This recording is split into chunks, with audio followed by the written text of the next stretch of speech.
Você quer conhecer as principais características da redação da FUVEST e como ela se diferencia das demais? Fica aqui comigo então que eu vou te explicar.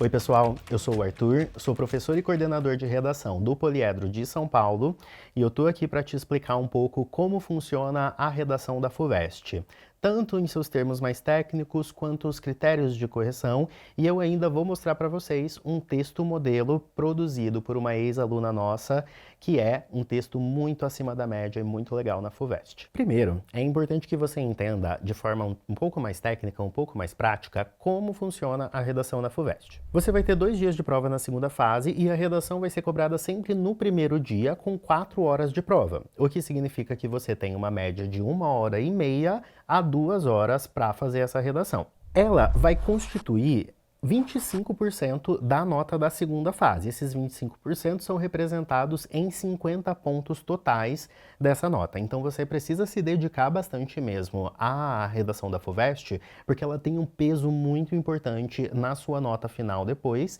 e, portanto, na sua aprovação também. O que diferencia a FUVEST de outras bancas como o Enem? Se você lembrar dos seus estudos de Enem, provavelmente você vai se lembrar de temas de redação que colocam problemas sociais um pouco mais práticos da sociedade brasileira e vai pedir que você analise as causas e as consequências desse problema e tente solucionar ele na sua conclusão. A FUVEST também vai trabalhar muito com problemas sociais, mas não só e não necessariamente. O que ela vai fazer? A abordagem temática, ela vai tender a ser um pouco mais ampla do que a do Enem. Então, em vez de se restringir somente ao Brasil, normalmente ele está colocando um problema que é da sociedade contemporânea como um todo. Um fenômeno que acontece na sociedade contemporânea como um todo, mesmo que isso não esteja restrito só ao Brasil. Isso faz com que exista um mito sobre a redação da FUVEST de que ela é uma prova muito abstrata, uma prova muito filosófica, mas na verdade ela é uma prova que está muito ancorada na realidade social da sociedade contemporânea. Então, se você olha, por exemplo, para os últimos temas da FUVEST, por exemplo, de 2023, que cobrou o tema dos refugiados ambientais e vulnerabilidade social, ou ainda o tema de 2024, que falava sobre educação e formação profissional. São questões que se aplicam a toda a sociedade, mas que são um pouco mais amplas e que não podem ser explicadas de uma forma tão superficial. Isso significa que você, para conseguir se adequar a essa abordagem do tema, vai precisar aprofundar um pouquinho mais as suas reflexões na hora de propor uma tese. Para que você consiga fazer esse aprofundamento, as propostas de redação da FUVEST vão ser construídas de uma forma específica. Quando a gente olha para a proposta, existe sempre uma frase temática, então aquela frase que delimita de fato o tema, e uma série de textos de apoio que eu vou chamar aqui de coletânea. Esses textos de apoio, eles muitas vezes são textos de gêneros bastante diversos. Então pode ser que apareça uma imagem de um gráfico, pode ser que apareça uma fotografia, pode ser que apareça um poema ou uma letra de música, pode ser que apareça um artigo científico. Então a FUVEST tende a colocar uma coletânea com gêneros bastante diversos. E essa coletânea, ela vai fornecer as abordagens principais que você pode ter no desenvolvimento argumentativo do seu texto. Um exemplo. No tema dos refugiados ambientais e vulnerabilidade social da FUVEST de 2023, havia um texto que era um infográfico que mostrava um mapa mundi com a distribuição dos refugiados ambientais ao longo de todo o mundo, ao redor de todo o mundo. Quando a gente olhava para essa distribuição, a gente percebia que esses refugiados, eles estavam concentrados em regiões um pouco mais periféricas. Então, na América Latina, na África subsaariana, no leste asiático. Ao olhar para essas informações, a gente consegue entender que talvez as pessoas que são mais afetadas pelos problemas climáticos, ou seja, esses refugiados ambientais, estejam nessas regiões um pouco mais pobres, um pouco mais periféricas do mundo. E isso dá para a gente uma informação sobre o desenvolvimento argumentativo, que é o fato de que a consequência da crise climática recai necessariamente sobre os povos mais vulneráveis. Percebe como uma informação que estava na coletânea foi capaz de ajudar a gente a entender qual é a consequência principal desse problema e qual é o grupo social que é mais afetado por esse problema. É dessa forma que a gente consegue entender um pouco mais sobre essa abordagem sociológica um pouco mais ampla da FUVEST. Makes total sense.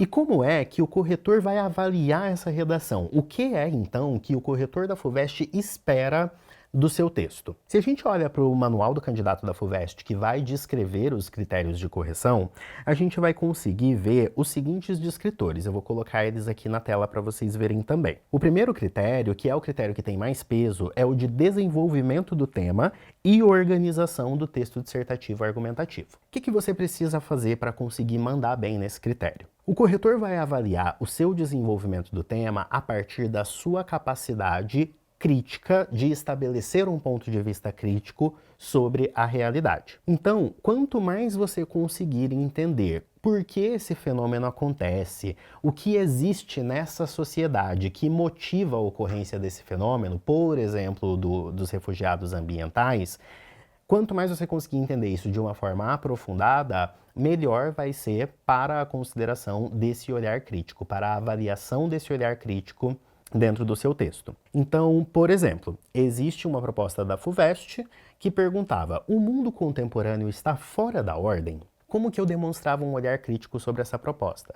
Se eu olhasse para a coletânea, eu ia perceber que um dos textos estava explicando como a sociedade neoliberal, como o neoliberalismo, leva a um comportamento de competitividade das pessoas e das empresas e das organizações. Man, you're so competitive. Opa, talvez esse neoliberalismo e esse comportamento de competitividade e individualismo seja exatamente essa ordem social a que a proposta se refere. Se eu consigo entender que essa é a causa estrutural de uma ordem social de competitividade, de desigualdade, eu estou demonstrando para o meu corretor que eu tenho uma visão crítica sobre a realidade, que eu consigo me aprofundar no olhar dessa sociedade e, de fato, apresentar uma causa que faça sentido, que seja coerente com o que acontece no mundo. Esse é o desenvolvimento crítico da sua ideia e é isso que vai garantir a nota máxima no critério A.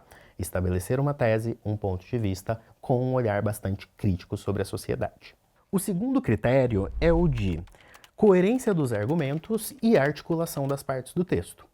Então não adianta simplesmente eu trazer ideias muito boas. O critério A está muito preocupado com isso, com o conteúdo do seu texto, dos seus raciocínios. O critério B, ele já está um pouco mais preocupado com a forma, a maneira como você organiza esses raciocínios para que eles fiquem bem desenvolvidos ao longo do texto. Então é no critério B que o corretor vai avaliar se aquilo que você colocou ali na sua tese, no parágrafo de introdução, está bem articulado com o que veio nos dois parágrafos de desenvolvimento.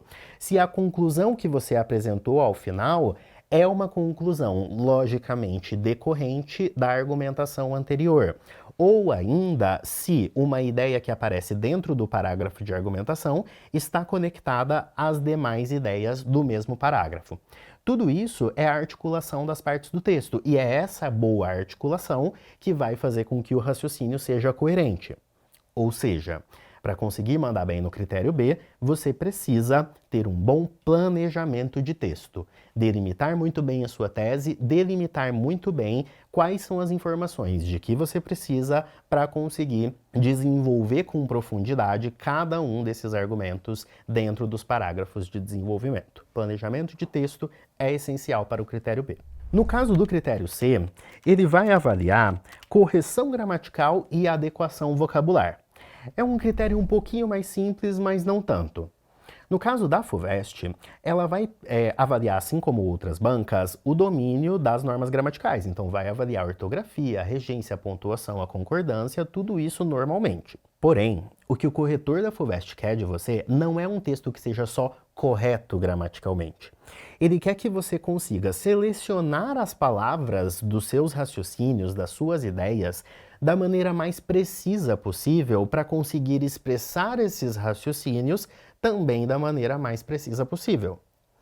O que isso quer dizer? Quer dizer que o corretor da FUVEST, ele quer um texto com palavras rebuscadas, sofisticadas, aquele texto mais chique? Não, não é isso que ele quer. Ele quer um texto correto gramaticalmente e ele quer um texto cuja linguagem seja tão clara que ela facilita o entendimento dos seus argumentos, ela facilita o entendimento da sua argumentação. Então, a precisão na linguagem, a concisão e a clareza das ideias também são avaliadas nesse critério para além dos desvios gramaticais. Bom, então, conseguindo estabelecer esses 3 critérios de correção e o que você precisa para conseguir mandar bem em cada um deles, vamos tentar olhar na prática, em um texto bem avaliado, como é exatamente que isso precisa ser executado nessa redação. O texto que a gente vai olhar é uma redação escrita por uma aluna nossa daqui do Poliedro, da Vila Mariana, do curso Vila Mariana. E essa aluna conseguiu alcançar a nota 48,5, 48,5 pontos dos 50 pontos totais possíveis na redação da FUVEST. Então ela mandou muito, muito bem. Então a gente vai seguir da seguinte forma, eu vou colocar aqui o texto na tela para vocês conseguirem ler, eu quero que vocês pausem o vídeo, façam uma leitura completa do parágrafo e logo em seguida eu volto para comentar.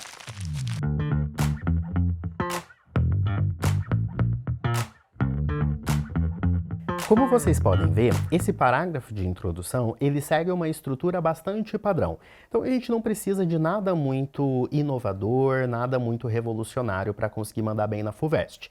Ela apresenta ali primeiro aquela contextualização com a frase do fundador do Greenpeace, de que inteligência é a liberdade das espécies para viver em harmonia. Em seguida, ela diz que o ser humano talvez não seja tão inteligente assim, já que não está conseguindo viver em harmonia com a natureza. A partir disso, ela puxa a ideia dos refugiados ambientais, né? Então, se a gente tem uma relação ruim com a natureza, a gente tem crises climáticas e pessoas precisam se refugiar. Logo em seguida, feita essa contextualização, apresentado o tema, o que essa aluna vai fazer? Propor a sua tese. Na tese dela, ela diz o seguinte: o neoliberalismo, a sociedade neoliberal, é a causa desses problemas da saúde do planeta e geram um aumento no número de refugiados ambientais. Então, sociedade neoliberal leva a refúgio ambiental. E a segunda parte da tese dela diz que esse refúgio ambiental vai afetar principalmente os povos mais marginalizados, que, por consequência, acabam perdendo suas identidades. Então, ela já tem todo um raciocínio proposto a partir da construção dessa tese, beleza? Vamos ver se no D1 ela conseguiu explicar o que como exatamente que a sociedade neoliberal leva a esses problemas ambientais e sociais. Vou colocar aqui na tela, leiam o parágrafo completo, já explico para vocês.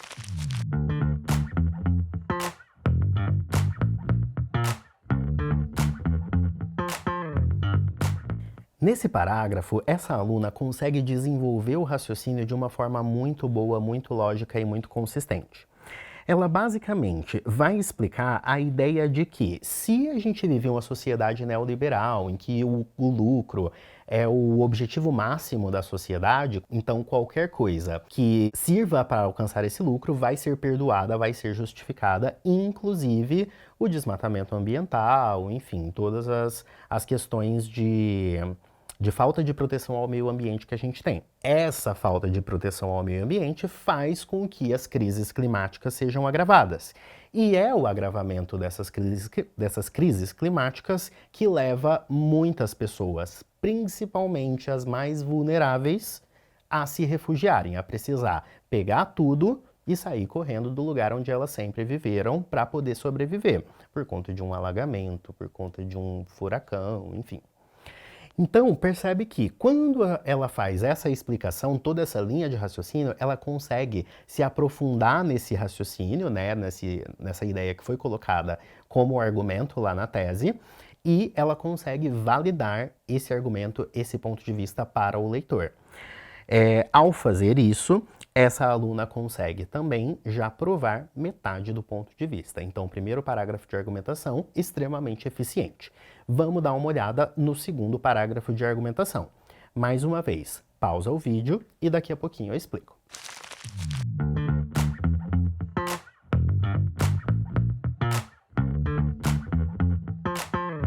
Nesse segundo parágrafo, ela continua esse raciocínio, dá continuidade a esse raciocínio, explicando uma consequência dessa marginalização desses povos. Para essa aluna, esses povos, ao se refugiarem, eles acabam permanecendo em uma situação de vulnerabilidade, de marginalização tão séria, tão intensa, que eles acabam perdendo, inclusive, a identidade daquele local de origem em que eles moravam.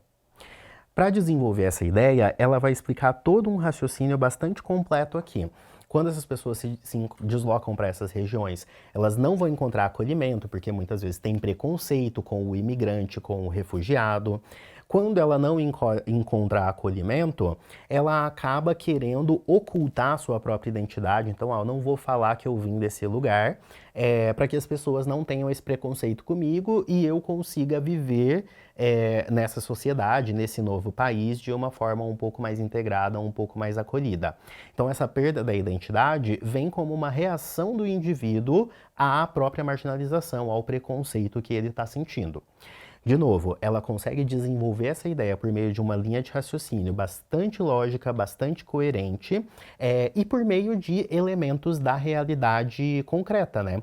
Para exemplificar esse argumento, por exemplo, ela usa esse exemplo do Marilama, né? A pessoa que saiu de Mariana e foi para outro lugar e esconde que veio de Mariana. Agora, a gente só precisa ver como é que ela encerra esse texto. Vou colocar a conclusão aqui na tela, pausa o vídeo e faz a leitura da conclusão e eu já volto.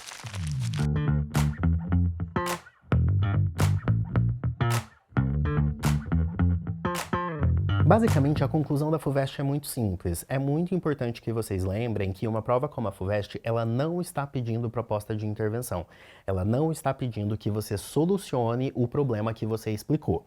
Ela só quer que você analise esse problema. Então, a conclusão, ela vai ser uma conclusão curta, de ali suas 3 linhas no máximo. Basicamente, o que o candidato precisa fazer é retomar aquela tese, então retomar os argumentos à luz daquilo que foi desenvolvido nos parágrafos de desenvolvimento. E no caso aqui do texto dessa aluna, ela ainda faz uma última frase retomando aquela ideia de inteligência que foi colocada lá na introdução a partir da frase do cofundador do Greenpeace, beleza? E aí quando ela faz essa retomada, ela consegue dar um tom de fechamento muito legal para o texto e, ao mesmo tempo, encerra de forma muito pertinente as ideias que foram desenvolvidas. Bom, então depois dessas dicas sobre a redação da FUVEST, eu espero que você tenha conseguido entender de uma forma um pouco mais concreta como é um texto bem avaliado na FUVEST, por que ele é bem avaliado dessa forma, e assim você já vai conseguir mandar muito bem nos simulados que você for fazer, nos estudos que você for ter e também na prova, beleza? Até mais!